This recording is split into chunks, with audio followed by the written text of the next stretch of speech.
চট্টগ্রামে বন্যা পরিস্থিতি ভয়াবহ রূপ নিয়েছে। পানিবন্দী হয়ে পড়েছে জেলার অন্তত ৮ লাখ মানুষ। দেখা দিয়েছে খাবার ও বিশুদ্ধ পানির সংকট। ভেঙে পড়েছে স্যানিটেশন ব্যবস্থা। অভ্যন্তরীণ সড়ক যোগাযোগ বিচ্ছিন্ন হওয়ায় ত্রাণ পৌঁছাতেও বিপাকে পড়তে হচ্ছে। দুর্গতদের উদ্ধারে কাজ করছে সেনাবাহিনী, ফায়ার সার্ভিস সহ সরকারি বেসরকারি বিভিন্ন সংস্থা। নতুন করে যুক্ত করা হয়েছে বর্ডার গার্ড বাংলাদেশ, বিজিবিকে। চারিদিকে দুর্যোগ দুর্ভোগের চিত্র। বৃষ্টি ও বানের জলে ডুবেছে ঘরবাড়ি, রাস্তাঘাট সহ বিস্তীর্ণ জনপদ। দেখা দিয়েছে বিশুদ্ধ পানি সহ খাবার সংকট।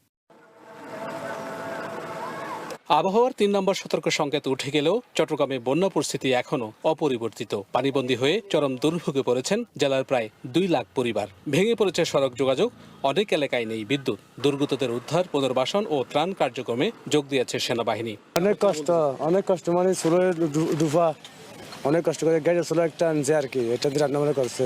আমরা এই ছেলেমেয়েরা স্কুলে যেতে পারতেছে না, লেখাপড়া যেতে করতে পারতেছে না।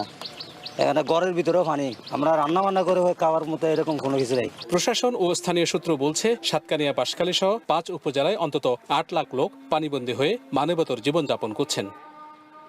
আমি এই বন্যার জন্য আমরা মাদ্রাসে যাইতে পারি না। আমাদের বোরকা পড়লে বোরকা ভিজে যায়, আমরা যাইতে পারি না। ওখানে কোনো সহযোগিতা হচ্ছে না। অনেক পানি, পানিতে আমরা যেতে অনেক কষ্ট হয়। এই বর্ষার শুরু হয়ে গেছে, এখানে জল অবস্থা এইভাবে চলতেছি। কাপড় চোপড় সবসময় মসজিদে যাওয়ার সময় কাপড় ভিজে যায়। সাঙ্গু নদীর পানি বিপদসীমার উপর দিয়ে প্রবাহিত হওয়ায় কেরানীহাট বান্দরবান মহাসড়কের অনেক অংশ এখনো পানির নিচে। অভ্যন্তরীণ যোগাযোগ ব্যবস্থা পুরোপুরি বিচ্ছিন্ন হওয়ায় দুর্গত মানুষের কাছে ত্রাণ পৌঁছানো অনেক কঠিন হয়ে পড়েছে। বন্যা পরিস্থিতি মোকাবেলায় স্থানীয় প্রশাসনের পাশাপাশি কাজ করছে সেনাবাহিনী, ফায়ার সার্ভিস সহ বিভিন্ন স্বেচ্ছাসেবী সংগঠন। নতুন করে যুক্ত হচ্ছে বিজিবি। দুর্গতদের জন্য পর্যাপ্ত ত্রাণ ও নগদ অর্থ প্রস্তুত রাখা হয়েছে বলেও জানিয়েছে জেলা প্রশাসন। অতিবৃষ্টি আর পাহাড়ি ঢলে এখানকার অধিকাংশ গ্রামের অবস্থা এরকম হাঁটু থেকে কোমর সমান পানিতে তলিয়ে আছে। ভুক্তভোগীরা বলছেন, এই বর্ষা আরও প্রলম্বিত হলে তাদের ভাগ্যে যে কি হয় সেটি নিয়ে দুশ্চিন্তার অন্ত নেই তাদের। Shahnaz Riton, One News, Banshkhali, Chattogram. ভবিষ্যৎ হোক নিরাপদ, বিনিয়োগ হোক বিশ্বস্ত, আর আমার পছন্দ। বৈরী আবহাওয়ার আরো খবর জানাতে আমাদের সাথে সুনামগঞ্জ থেকে যুক্ত হচ্ছেন জাকির হোসেন। আমরা সরাসরি চলে যাচ্ছি তার কাছে। জাকির, সুনামগঞ্জের নদ নদীর পানি এখন বিপদসীমার কোথায় অবস্থান করছে, আর সার্বিক পরিস্থিতি আমাদের জানাবেন। সিয়াম, আপনাকে যদি প্রথমে বলি, সুনামগঞ্জে কিন্তু সুনামগঞ্জ এবং সিলেট, কুশিয়ারা এবং সুরমা, এই দুই নদী কিন্তু দুই জেলার মধ্যে পড়েছে। কুশিয়ারা নদীর সুনামগঞ্জ অংশে কিন্তু বিপদসীমা ইতিমধ্যে অতিক্রম করেছে, যার ফলে নদী তীরবর্তী যে বেশ কয়েকটি গ্রাম রয়েছে, বেশ কয়েকটি গ্রামীণ সড়ক রয়েছে, সেই সব সড়ক ডুবে গেছে। আমরা একটি অংশে দেখেছি গ্রামীণ একটি সড়ক ভেঙে নদী থেকে পানি কিন্তু লোকালয়ে প্রবেশ করছে। অন্যদিকে যদি সুরমা নদীর কথা যদি বলি, সুরমা নদীর পানি এখন পর্যন্ত বিপদসীমার নিচেই রয়েছে। তবে আজকে নাগাদ বিপদসীমা অতিক্রম করতে পারে বলে আমাদেরকে জানিয়েছেন পানি উন্নয়ন বোর্ড। কারণ হচ্ছে সুনামগঞ্জ তথা ভারতের মেঘালয়ে বৃষ্টিপাত হচ্ছে। আপনি জানেন সুনামগঞ্জ একেবারে ভারতের মেঘালয়ের পাদদেশে একটি জেলা। তো ভারতের মেঘালয়ে যদি বৃষ্টিপাত হয়, স্বভাবতই কিন্তু সুনামগঞ্জের দিকে পানিটা চলে আসে। তো গতকালকে বিকাল থেকে আমরা দেখেছি বাহারি ঢল কিন্তু সুরমা নদী দিয়ে খুব তীব্র আকারে ঢল নেমেছে।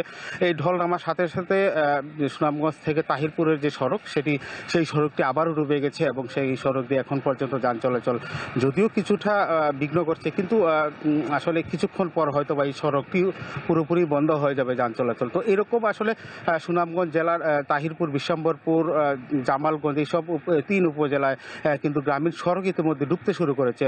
আর অন্যদিকে সুরমা নদীর পানি যদি আরও বৃদ্ধি পায়, তাহলে সুনামগঞ্জের যে মূল শহর, সেই শহরও কিন্তু পানি প্রবেশ করতে পারে, এমনটাই ধারণা করছেন পানি উন্নয়ন বোর্ড। কারণ সুনামগঞ্জের তীরবর্তী যে সমস্ত গ্রাম রয়েছে, আবাসিক এলাকাগুলো রয়েছে, সেই সব এলাকায় পানি প্রবেশ করতে পারে, এমনটাই ধারণা করছেন। আর জেলা প্রশাসনের পক্ষ থেকে আগাম সতর্কবার্তা হিসাবে আগাম প্রস্তুতি ইতিমধ্যে নিয়েছে। আমি কথা বলেছিলাম জেলা প্রশাসক মিনহাজুর রহমানের সাথে। তিনি আমাকে জানিয়েছেন 12 উপজেলা ইতিমধ্যে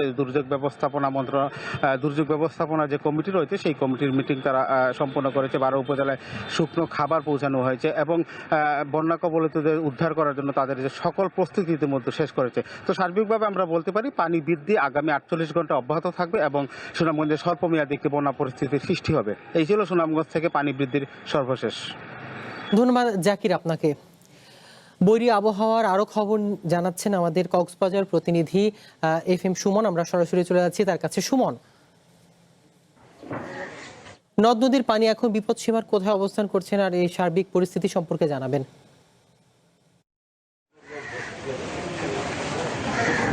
সিয়াম, আপনাকে অনেক ধন্যবাদ। আসলে আপনি যেমনটা শুনছিলেন, আসলে কক্সবাজারে যে বন্যা পরিস্থিতি সেটি যদি আমি সর্বশেষ পরিস্থিতি আপনাকে এই মুহূর্তে জানাই, সেটি হচ্ছে একটি স্বস্তির খবর রয়েছে বলা চলে। এটি হচ্ছে গতকাল রাত থেকে বৃষ্টিপাত থেমেছে, অর্থাৎ সকাল পর্যন্ত এখন পর্যন্ত আসলে বৃষ্টিপাতের দেখা মেলেনি। ফলে আমরা নিঃসন্দেহে বলতে পারি যে বৃষ্টি না আসার ফলে, অর্থাৎ বৃষ্টি না হওয়ার ফলে কিছুটা বন্যা পরিস্থিতির উন্নতি হওয়ার পথে। আমি দেখেছি সকাল থেকে বেশ কয়েকটি জায়গায় গিয়েছি, সেখানে আমি দেখছি পানি কিছুটা কমেছে, অর্থাৎ যেখানে পানিবন্দী অবস্থায় ছিল, রাস্তার উপরে পানি ছিল, সেখান থেকে প্রায় পানি 1 ফিট কিংবা 1.5 ফিট কিংবা আরেকটু বেশি পানি কিন্তু কমেছে। এছাড়া যদি বলি, কক্সবাজারের এই মুহূর্তের যে বন্যা পরিস্থিতির সবচেয়ে যেটি উল্লেখযোগ্য সেটি হচ্ছে দুর্ভোগ, অর্থাৎ মানুষ এখনো যারা আসলে বাড়িঘরে থেকে গেছে কিংবা এখনো বাড়িঘর থেকে সরেনি, তাদের যে দুর্ভোগ, তারা বিশেষ করে রান্না করা খাবার, সুপেয় পানি এবং স্যানিটেশন ব্যবস্থার যে একটি চরম সংকট সৃষ্টি হয়েছে কিংবা তীব্র সংকট দেখা দিয়েছে, এটির ফলে মানুষ কিন্তু আসলে চরমভাবে আসলে দুর্ভোগ পোহাচ্ছে। এছাড়া ত্রাণের কথা যদি বলি, সরকারের পক্ষ থেকে আসলে ত্রাণ বিতরণ অব্যাহত রয়েছে। সে সঙ্গে ব্যক্তি উদ্যোগে অনেক প্রতিষ্ঠান কিংবা অনেক ব্যক্তি, ধনবান ব্যক্তিও কিন্তু ত্রাণ বিতরণে এগিয়ে আসছে। আমি একটু দেখাতে চাই, এখানে আমি যে জায়গায় দাঁড়িয়ে আছি এখানেও একটি দেখছি আমরা ত্রাণ বিতরণের কার্যক্রম চলছে, অর্থাৎ প্যাকেটিং চলছে। এখান থেকে প্রায় 1 থেকে 1,500 মানুষকে শুকনো খাবার বিতরণের যে প্রক্রিয়া সেটি তারা করছেন। এটি উপজেলা বিএনপির সাধারণ সম্পাদক তার নেতৃত্বে আমরা দেখছি যে এখানে অর্থাৎ পেকুয়া বারোবাকিয়ায় যে বানবাসী রয়েছে যারা আসলে বন্যায় ক্ষতিগ্রস্ত, এই মুহূর্তে তাদের জন্য শুকনো খাবার হিসাবে আমরা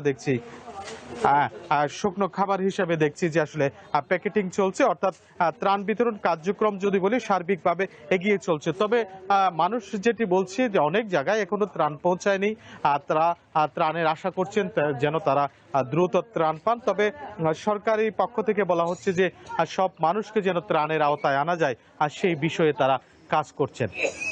এই ছিল আসলে সিয়াম, কক্সবাজার থেকে বন্যা পরিস্থিতির সর্বশেষ। ধন্যবাদ সুমন আপনাকে। কক্সবাজার ও সুনামগঞ্জের বন্যা পরিস্থিতি সম্পর্কে জানছিলাম আমাদের প্রতিনিধিদের কাছ থেকে।